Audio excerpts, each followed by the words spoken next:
बंगाल में राज्यपाल का तगड़ा एक्शन, मचा हड़कंप। राज्यपाल की रिपोर्ट से दिल्ली तक मचा कोहराम। नप गए डीसीपी सीपी, हिली ममता की कुर्सी।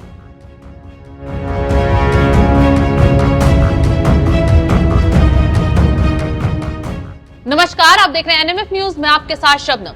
ईडी सीबीआई के ताबड़तोड़ एक्शन के बीच अमित शाह ने बंगाल में कोहराम मचा दिया है। ऐसा एक्शन इस बार लिया है कि ममता बनर्जी की कुर्सी ही हिल गई है। दरअसल बंगाल के राज्यपाल के खिलाफ साजिश रचने पर गृह मंत्रालय की तरफ से एक्शन लिया गया है। आरोप है कि अफवाह फैलाकर पश्चिम बंगाल के राज्यपाल के कार्यालय को कथित तौर पर बदनाम करने की कोशिश की गई। गृह मंत्रालय ने पुलिस आयुक्त विनीत गोयल और एक डीसीपी के खिलाफ अनुशासनात्मक कार्रवाई की है।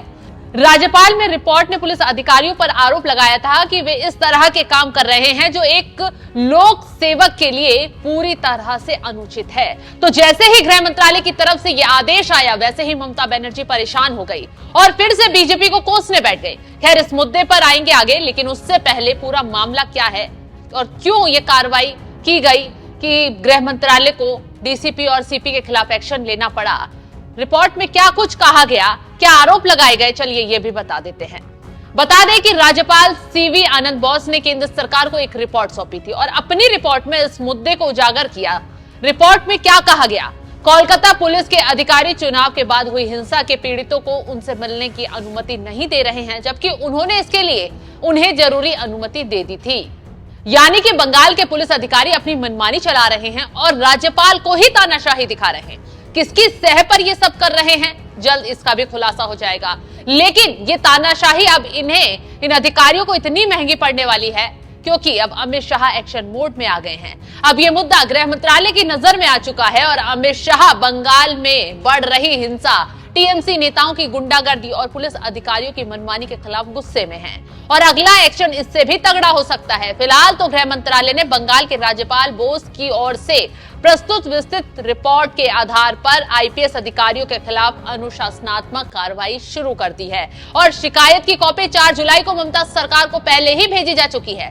वैसे भी ममता बनर्जी के राज में राज्यपाल को फंसाने की लाख तरीके की कोशिश की जा रही है, क्योंकि राज्यपाल लगातार सरकार की नाकामियों को उजागर कर रहे हैं, हिंसा वाली जगहों का दौरा कर रिपोर्ट केंद्र सरकार को भेज रहे हैं, पीड़ितों से मुलाकात कर रहे हैं और ये बात ममता बनर्जी को पसंद नहीं आ रही।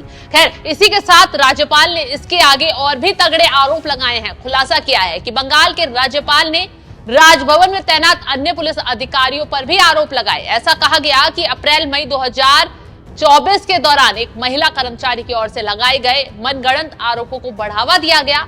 इस आईपीएस अधिकारियों ने अपने कृत्य से न केवल राज्यपाल के कार्यालय को कलंकित किया है, बल्कि इस तरह के काम किए हैं जो एक लोक सेवक के लिए पूरी तरह से अनुचित हैं।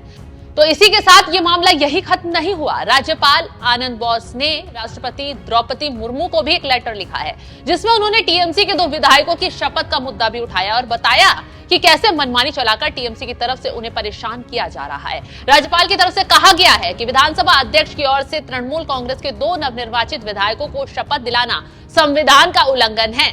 तो राज्यपाल ने राष्ट्रपति को पत्र तब दिया जब विधानसभा अध्यक्ष विमन मुखर्जी ने टीएमसी के 2 विधायकों को शपथ दिलाई, जबकि बॉस ने इस काम के लिए विधानसभा के उपाध्यक्ष को अधिकृत किया था। लेकिन बंगाल में ममता राज में जमकर टीएमसी नेताओं और आला कमान और अफसरों की मनमानी चल रही है और इस मनमानी का ही नतीजा है कि गृह मंत्रालय को तगड़ा एक्शन लेना पड़ा, जिससे ममता बनर्जी पूरी तरह बौखला गई है। फिलहाल इस खबर पर आपकी राय क्या है, हमें कमेंट कर जरूर बताएं।